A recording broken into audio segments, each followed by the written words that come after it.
ಎಲ್ಲರಿಗೂ ನಮಸ್ಕಾರ ಸ್ನೇಹಿತರೆ. ಇದು ಶಂಖಪುಷ್ಪ ಹೂವು. ನಾನು ಈ ರೀತಿ ರೋಲ್ ಥರ ಮಾಡಿದ್ದೀನಿ, ಡಿಸೈನಾಗಿ ಹಾಕ್ಕೊಂಡು ರೌಂಡ್ ಶೇಪಲ್ಲಿ ಹೂವು ಬಿಡಲಿ ಅಂತ ಹೇಳ್ಬಿಟ್ಟು. ಗಾರ್ಡನಲ್ಲಿ ಹೂವು ಹೆಚ್ಚಾಗಿ ಬಿಡಬೇಕು ಅಂದರೆ ಅದಕ್ಕೆ ನಾವು ಕೊಡುವಂತಹ ಫರ್ಟಿಲೈಸರ್ಗಳೇ ಕಾರಣ. ಸೀಸನ್ ಮುಗ್ದೋಗಿದ್ರು ಈ ಒಂದು ಡೇರೆ ಹೂವು ನೋಡಿ ಎಷ್ಟು ಚೆನ್ನಾಗಿ ಬರ್ತಾನೆ ಇದೆ. ಈ ಕಲರ್ ಅಂತೂ ನನಗೆ ತುಂಬಾ ಇಷ್ಟ, ಏಕೆಂದರೆ ಪ್ರತಿ ದಿನವೂ ಕೂಡ ಅದು 2-3 ಹೂವು ಬಿಡ್ತಾನೆ ಇರುತ್ತೆ ಹೂವನ್ನು. ಹಾಗೆ ಸೇವಂತಿಗೆ ಹೂವನ್ನು ಕೂಡ ಕಮ್ಮಿ ಆಗಿಲ್ಲ, ಎಲ್ಲ ಗಿಡದಲ್ಲೂ ಬರ್ತಾ ಇದೆ. ಇದು ದಾಸವಾಳ ಗಿಡದಲ್ಲೂ ಕೂಡ ಹೂ ಬರ್ತಾನೆ ಇದೆ ನೋಡಿ. ಯಾವ ರೀತಿ ಚಿಕ್ಕ ಚಿಕ್ಕ ಸಸಿಗಳಲ್ಲೇ ಎಷ್ಟು ಚೆನ್ನಾಗಿ ಮೊಗ್ಗು ಹೂಗಳಾಗಿದ್ದಾವೆ ಅಂತ ನೀವೇ ನೋಡ್ತಾ ಇರ್ಬೋದು. ಇವನ್ನ ನಾವು ಯಾವ ರೀತಿ ಮನೆಗಳಲ್ಲಿ ಸಿಗುವಂತಹ ವಸ್ತುನ ಯೂಸ್ ಮಾಡಿಕೊಂಡು ನಾವು ಫರ್ಟಿಲೈಸರ್ಗಳನ್ನ ಹಾಕ್ಕೊಳ್ತಾ ಬಂದರೆ ಯಾವ ಗಿಡನೂ ಕೂಡ ಹಾಳಾಗೋದಿಲ್ಲ. ಹೂವನ್ನು ಕೂಡ ಅಷ್ಟೇ ಚೆನ್ನಾಗಿ ಬರ್ತಾ ಇರುತ್ತೆ. ನೀವು ನೋಡ್ತಿರ್ಬೋದು ಗಿಡಗಳಲ್ಲಿ ಎಷ್ಟು ಚೆನ್ನಾಗಿ ಮೊಗ್ಗಾಗಿದೆ, ಗಿಡಗಳೆಲ್ಲ ಎಷ್ಟು ಚೆನ್ನಾಗಿ ಚಿಗುರೊಡೆದು ಎಲ್ಲ ಮೊಗ್ಗಾಗ್ತಾ ಇದೆ. ಚಿಕ್ಕ ಚಿಕ್ಕ ಸೇವಂತಿಗೆ ಗಿಡಗಳಲ್ಲೂ ಕೂಡ ಹೂವು ಎಷ್ಟು ಚೆನ್ನಾಗಿ ಬಂದಿದ್ದಾವೆ ಅಂತ ನಾನು ನಿಮಗೆ ತೋರಿಸ್ತಾ ಇದ್ದೀನಿ. ಪಾಟ್ಗಳಲ್ಲಿ ಅಷ್ಟೇ ಅಲ್ಲ, ನೆಲದ ಮೇಲೆ ಹಾಕಿರೋ ಗಿಡದಲ್ಲೂ ಕೂಡ ಹೂವು ಅಷ್ಟೇ ಚೆನ್ನಾಗಿ ಬಂದಿದೆ. ನೋಡ್ತಾ ಇದ್ದೀರಾ ನೀವು ಯಾವ ರೀತಿ ಹೂವು ಬಂದಿದೆ ಅಂತ. ಇದೆಲ್ಲ ನಾನು ನೆಲದ ಮೇಲೆ ಹಾಕಿರುವಂತಹ ಗಿಡದಲ್ಲಿ ಬಿಟ್ಟಿರೋ ಮೊಗ್ಗು ನೋಡಿ, ಅದು ಕೂಡ ಎಷ್ಟು ಚೆನ್ನಾಗಿ ಬಂದಿದೆ. ಈ ರೋಸ್ ಗಿಡದಲ್ಲಂತೂ ಹೂವು ಬರ್ತಾನೆ ಇರುತ್ತೆ. ಪ್ರತಿದಿನವೂ ಕೂಡ ಇದರಲ್ಲಿ ಒಂದಲ್ಲ ಒಂದು ಹೂವು ಬಿಡ್ತಾನೆ ಇರುತ್ತೆ. ಇದು ವರ್ಷ ಪೂರ್ತಿ ಹೂವು ಬರ್ತಾನೆ ಇರುತ್ತೆ, ಅಷ್ಟು ಚೆನ್ನಾಗಿದೆ. ಈ ಹೂವು ಕಲರು ಕೂಡ ಅಷ್ಟೇ ಚೆನ್ನಾಗಿದೆ ಮತ್ತು ಹೂವು ಕೂಡ ಅಷ್ಟೇ ಚೆನ್ನಾಗಿ ಬಿಡ್ತೈತೆ. ಬನ್ನಿ, ನಾನು ಇವತ್ತು ಒಂದು ಪವರ್ಫುಲ್ ಫರ್ಟಿಲೈಸರ್ನ ಹೇಳ್ಕೊಡ್ತೀನಿ. ಯಾವ ರೀತಿ ನಾವು ಮನೆಯಲ್ಲೇ ಸಿಗುವಂತಹ ವೇಸ್ಟ್ ಆದ ವಸ್ತುವಿನಿಂದ ಯಾವ ರೀತಿ ಫರ್ಟಿಲೈಸರ್ನ ತಯಾರು ಮಾಡ್ಕೊಳ್ಳೋದು ಅಂತ. ನಾನಿವಾಗ ಒಂದು ಖಾಲಿ ಬಾಟಲ್ನ ತೊಗೊಂಡಿದ್ದೀನಿ. ಇದನ್ನು ಏನಕ್ಕೆ ಅಂತ ಹೇಳ್ತೀನಿ ನೋಡಿ ಸ್ನೇಹಿತರೆ. ನಾವು ಡೈಲಿ ಬಾಳೆಹಣ್ಣನ್ನ ತಿಂತೀವಲ್ವ, ಅದ್ರ ಸಿಪ್ಪೆನ ನಾವು ಆಚೆ ಎಸೆಯೋದ್ರ ಬದಲು ಈ ರೀತಿ ಒಂದು ಖಾಲಿ ಡಬ್ಬಲ್ಲಿ ಡೈಲಿ ಸೇವ್ ಮಾಡಿ ಇಟ್ಕೋಬೇಕು. ಅದಕ್ಕೆ ನಾವು ಎಷ್ಟು 1 ವಾರ ತಿಂದಿರಲಿ 2 ವಾರ ತಿಂದಿರಲಿ, 2 ಸಿಪ್ಪೆ ಆದ್ರೂ ಕೂಡ ಈ ಥರ ಒಂದು ಬಾಟಲ್ಗೆ ಆ ಸಿಪ್ಪೆನ ಹಾಕಿ ಸ್ವಲ್ಪ ನೀರು ಹಾಕಿ ನೆನೆಸಿ ಬಾಕ್ಸ್ನ ಮುಚ್ಚಿಡಿ. ಮತ್ತು ನಾಳೆ ಮತ್ತೆ ಓಪನ್ ಮಾಡಿ ಮತ್ತೆ ಅದನ್ನು ತೆಗೀರಿ. ಇವಾಗ ಮತ್ತೆ ನಾನು ತೆಗಿತಾ ಇದ್ದೀನಿ. ಇವತ್ತು ತಿಂದಿರುವಂತಹ ಬಾಳೆಹಣ್ಣಿನ ಸಿಪ್ಪೆನೂ ಕೂಡ ನಾನು ಇವಾಗ ಅದರೊಳಗಡೆನೇ ಹಾಕ್ತಾಯಿದ್ದೀನಿ.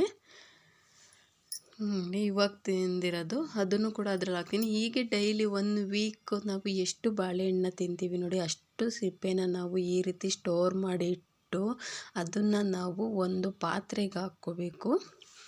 ನೋಡಿ, ನಾನು ಎಷ್ಟು ಬಾಳೆಹಣ್ಣು ನಾವು 1 ವೀಕಲ್ಲಿ ಎಷ್ಟು ತಿಂದಿದ್ದೀವೋ ಅದನ್ನೆಲ್ಲ ನಾವು ಇದೊಂದು ಬಾಟಲ್ಗೆ ನಾನು ತುಂಬಿಟ್ಕೊಂಡಿದ್ದೀನಿ. ಈಗ ಹಾಕ್ತೀನಿ ನೋಡಿ ಒಂದು ದೊಡ್ಡ ಪಾತ್ರೆಗೆ.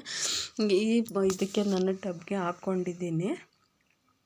ನಾವು ಎಷ್ಟು ತಿಂದಿದ್ದೀವಿ ಅದೆಲ್ಲ ಫುಲ್ಲು ತುಂಬ ನೆಂದಿದೆ. ಆ ನೆಂದಿರೋದಕ್ಕೆ ನಾವು ಪ್ಲೇನ್ ನೀರನ್ನ ಹಾಕ್ಕೋಬೇಕು. ನಮ್ಮ ಗಿಡಗಳಿಗೆ ಎಷ್ಟಿದ್ದಾವೆ ನೋಡಿ, ಅಷ್ಟಕ್ಕಾಗುವಷ್ಟು ಗಿಡ ಯಾವುದು ಹೂವು ಚೆನ್ನಾಗಿ ಬರ್ತಾಯಿಲ್ಲ ಅನ್ನೋ ಗಿಡಗಳಿಗೆ ಫಸ್ಟು ಸ್ಟಾರ್ಟಿಂಗ್ ಹಾಕಿ ನೋಡಿ. ನೀವು ಒಂದು ಸಲ ಇದನ್ನು ಹಾಕಿದರೆ ಗಿಡ ಎಷ್ಟು ಚೆನ್ನಾಗಿ ಹೂವು ಬರುತ್ತೆ ಅಂತ ನಿಮಗೆ ಗೊತ್ತಾಗುತ್ತೆ. ನಾನಿವಾಗ ಇದನ್ನು ಚೆನ್ನಾಗಿ ಕಿವುಚಿ ಅದರಲ್ಲಿರುವಂತಹ ಲಿಕ್ವಿಡ್ನ ತೊಗೊಳ್ತೀನಿ. ನೀಟಾಗಿ ಎಲ್ಲ ಕಿವುಚಿಬಿಡಬೇಕು, ಅದರಲ್ಲಿರೋಂತಹ ರಸ ಬಿಟ್ಕೋಬೇಕು. ಆವಾಗಲೇ ಅದರದ್ದು ರೂಟ್ ಹಾರ್ಮೋನಿಯಮ್ ಆಗಿ ಕೆಲಸ ಮಾಡೋದು.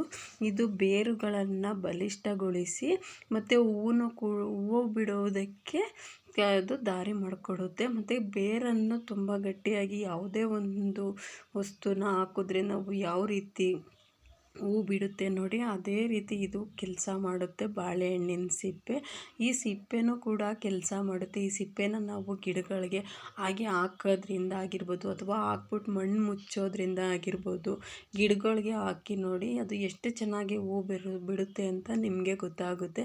ನಾನಿವಾಗ ಈ ಫರ್ಟಿಲೈಸರ್ನ ಎಲ್ಲ ಗಿಡಗಳಿಗೂ ಕೂಡ ಹಾಕ್ಕೊಳ್ತಾ ಬರ್ತೀನಿ.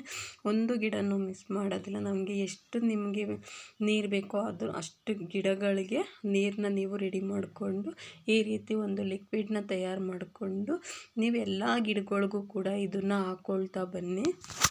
ನಾನು ಅದು ವೇಸ್ಟ್ ಆಗಿರುವಂತಹ ಬಾಳೆಹಣ್ಣಿನ ಸಿಪ್ಪೆನ ಗಿಡಗಳಿಗೆ ಹಾಗೆ ಹಾಕ್ತಾಯಿದ್ದೀನಿ. ಗೊಬ್ಬರ ಹಾಕಿದಾಗ ಅದು ಮುಚ್ಕೊಳ್ಳುತ್ತೆ, ಅವಾಗ ಇನ್ನೂ ಕೊಳೆತು ಅದೆಲ್ಲ ಗೊಬ್ಬರ ಆಗಿ ಕೆಲಸ ಮಾಡುತ್ತೆ. ರೂಟ್ನ ಬಲಿಷ್ಠಗೊಳಿಸುತ್ತೆ ಮತ್ತು ಹೂವು ಕಾಯಾಗೋದಕ್ಕೆ ಇದು ಒಂದು ಅವಕಾಶ ಮಾಡಿಕೊಡುತ್ತೆ. ತುಂಬಾ ಚೆನ್ನಾಗಿ ಹೂವು ಬರುತ್ತೆ ಸ್ನೇಹಿತರೆ. ನೀವು ಒಂದು ಸಲ ಬೇಕಾದರೆ ಮನೆಯಲ್ಲೇ ಟ್ರೈ ಮಾಡಿ ನೋಡಿ.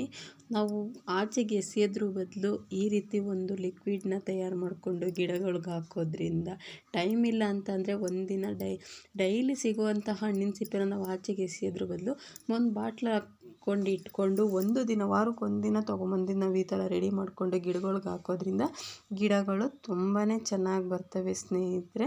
ನಾನು ಡೈಲಿ ಇದೇ ರೀತಿ ಮಾಡ್ಕೊಳ್ಳೋದು. ನಾನು ಡೈಲಿ ಮಾಡ್ಕೊಳ್ಳೋದಿಲ್ಲ, ನಾನು ಪ್ರತಿ ಸಲ ಹಣ್ಣು ತಿಂದಾಗ್ಲೂ ಕೂಡ ಈ ಸಿಪ್ಪೆನ ಎತ್ತಿ ಸ್ಟೋರ್ ಮಾಡಿ ಇಟ್ಕೊಂಡು ಈ ರೀತಿ ಒಂದು ಫರ್ಟಿಲೈಸರ್ನ ನಾನು ಗಿಡಗಳಿಗೆ ಹಾಕ್ಕೊಳ್ತಾ ಬರ್ತೀನಿ.